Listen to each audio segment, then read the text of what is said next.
I was holding the phone so tightly that my knuckles turned white when I heard his words cutting through the line like sharp blades.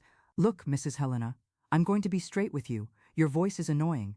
The boys won't be able to answer your calls anymore. We need peace here at home." The silence that followed was so heavy it felt like it was sucking all the air out of my lungs. For the first time in 63 years of life, someone had managed to make me feel like my very existence was a nuisance. My voice, the same one that soothed my daughter during feverish nights, that sang lullabies to my grandchildren as babies, that whispered prayers in moments of despair, was now a problem to be eliminated. I didn't cry at that moment. I simply stood there, still in the kitchen of my empty house, looking at the calendar on the wall where I marked the days I talked to Pedro and Lucas with red hearts. So many hearts. There had been so many.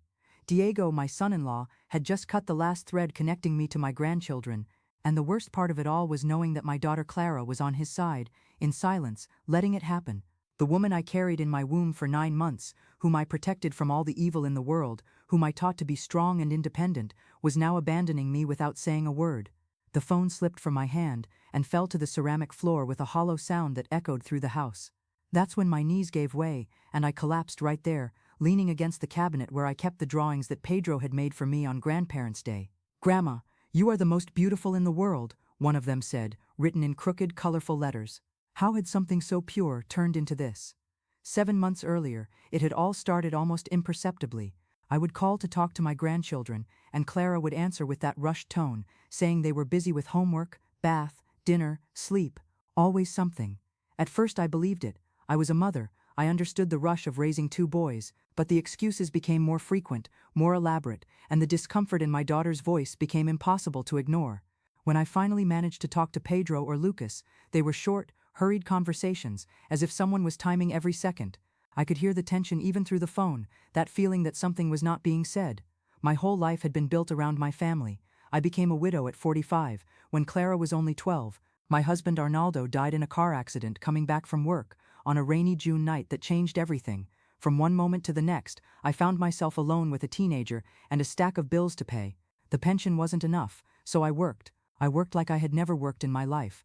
I was a secretary during the day and a cleaning lady at night. I ironed clothes for people on the weekends. I sold cakes, pastries, anything that could make some money. My only mission was to ensure that Clara had everything she needed: a good school, decent clothes, books, a future. I remember waking up at 5 in the morning and coming home after 11 at night, finding Clara already asleep with her notebooks open on the bed. I would kiss her forehead and carefully arrange the books so as not to wake her. I never complained. I never let her see my tiredness or my sadness. I saved my tears for the shower, where no one could hear me. My love for her was greater than any pain, and I was sure, absolutely sure, that one day she would understand the sacrifice I had made. Clara grew up, graduated in administration, got a good job. I cried with pride at her graduation, sitting in the bleachers of the gymnasium, watching my girl receive her diploma with academic honors. Everything had been worth it. All those sleepless nights, all those skipped lunches, all those hours of loneliness, everything had led to that moment. That's when she met Diego.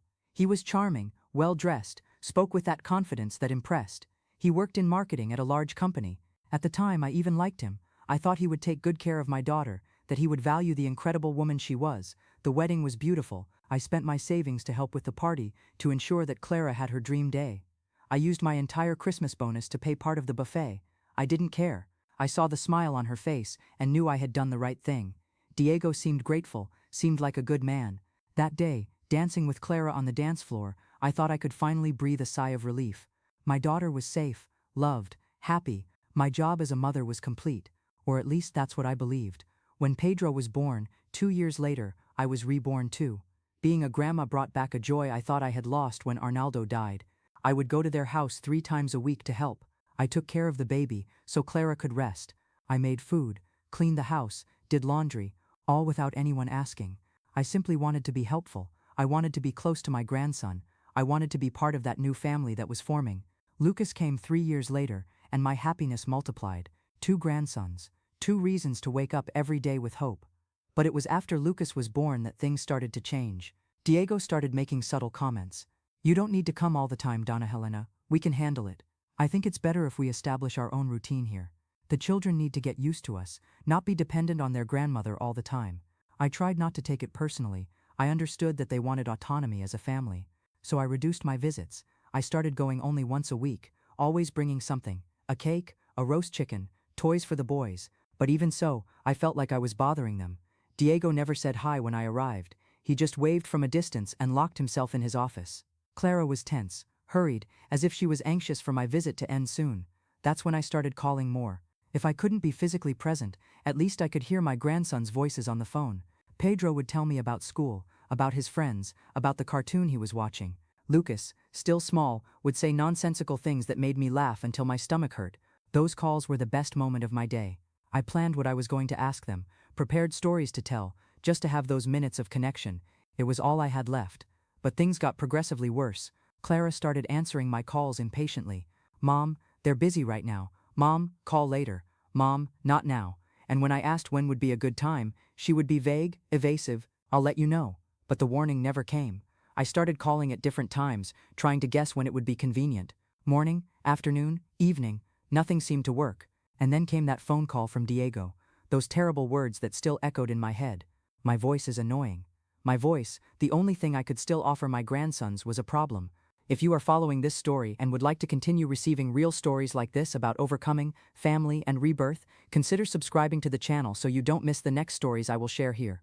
In the days following that call, I entered a state that I can only describe as mourning. Mourning for something that was still alive, but that had been torn from me.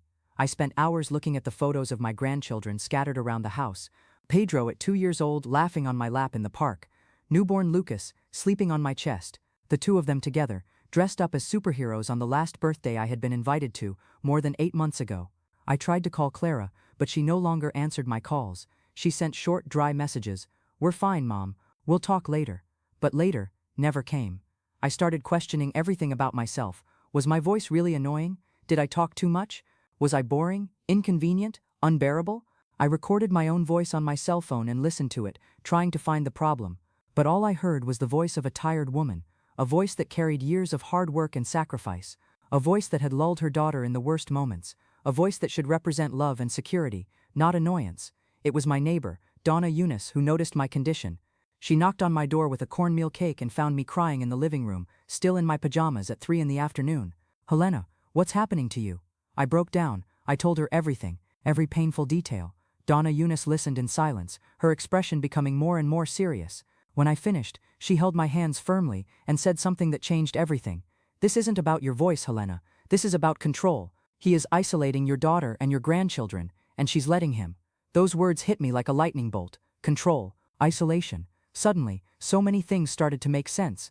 The way Diego always had an excuse for Clara not to visit me alone. How he monopolized the family's decisions. How Clara had changed over the years, becoming quieter, more submissive, more distant.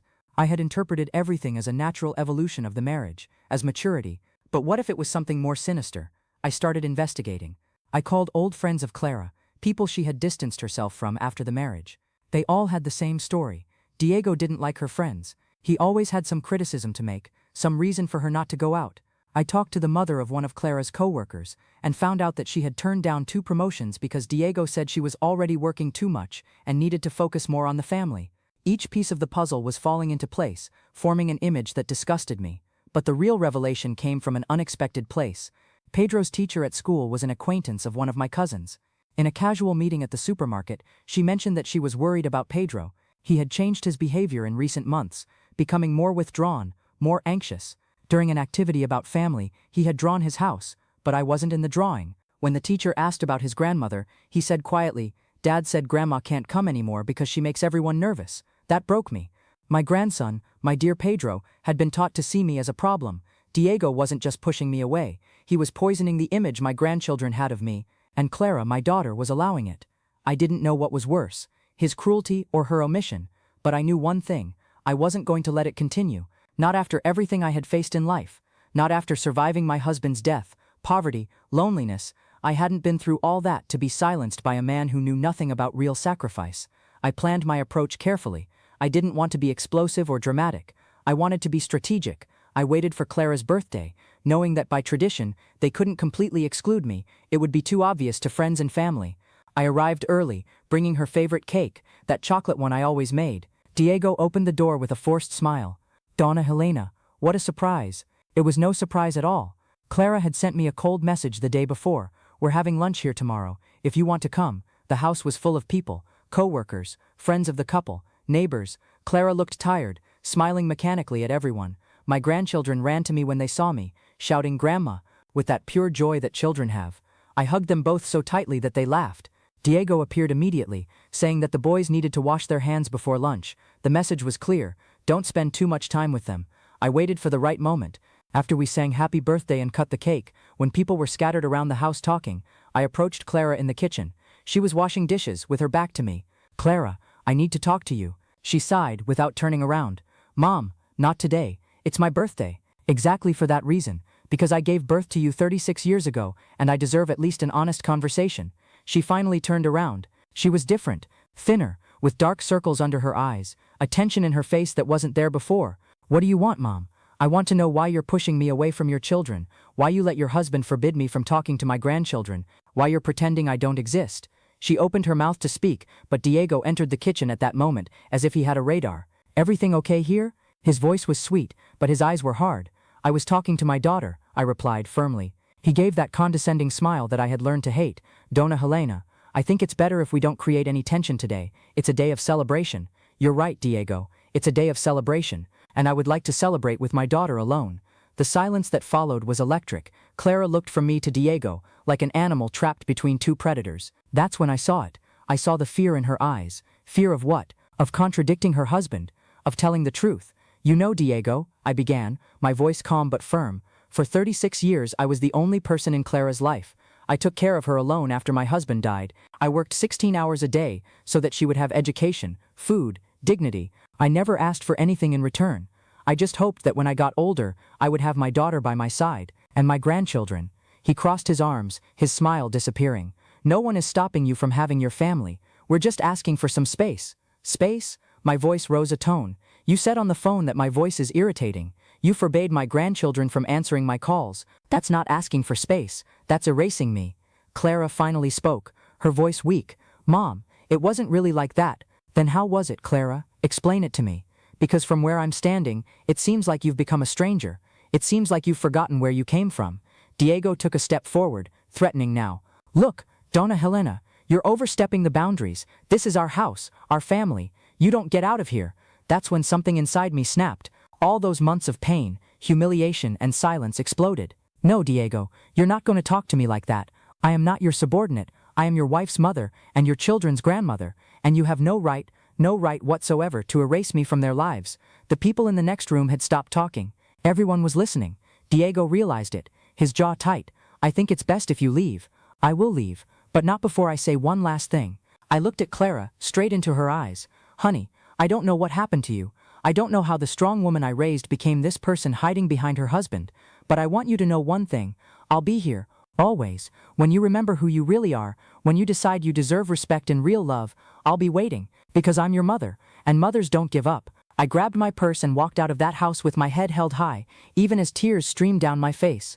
I didn't look back. I heard Peter calling, "Grandma, don't go," and my heart shattered, but I kept walking. I had planted a seed. Now I could only wait. 3 weeks passed in complete silence. I didn't call. I didn't text. I just waited. And then, one Tuesday evening, my phone rang. It was Clara. "Mom?" Her voice was broken. "Can you come over? I need you." I didn't ask questions.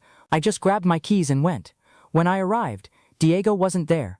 Clara greeted me at the door, and I saw a different woman, or maybe the same woman as before, finally finding herself again.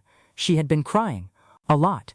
We sat in the living room, and she told me everything, how Diego had started controlling her little by little, in ways so subtle she didn't even realize it, how he made her feel guilty for every call from me, every visit, every moment she didn't dedicate exclusively to him, how he had isolated her from friends, family, even herself, how she had lost her identity in the marriage, becoming just a wife and mother, never Clara anymore, and how at that birthday party, when I confronted her, something had awakened, a memory of who she used to be. "I started paying attention, Mom," she said, holding my hands, "to how he talks to me, to how he devalues everything I do, to how he even controls my friendships, and I realized I was letting my children grow up thinking this is normal, thinking that men can treat women like this, thinking that grandmothers are disposable." She cried so much she could barely speak. "I'm sorry, Mom. I'm so sorry for letting him do this to you, to us." I hugged my daughter like I hadn't in years. I felt the weight of her regret, but also her strength returning. What are you going to do now? She took a deep breath. I'm going to fight for my family, for my real family. I'm going to get help, therapy. I'm going to set boundaries, and I'm going to make sure my children grow up knowing their grandmother, the incredible woman who raised their mother alone.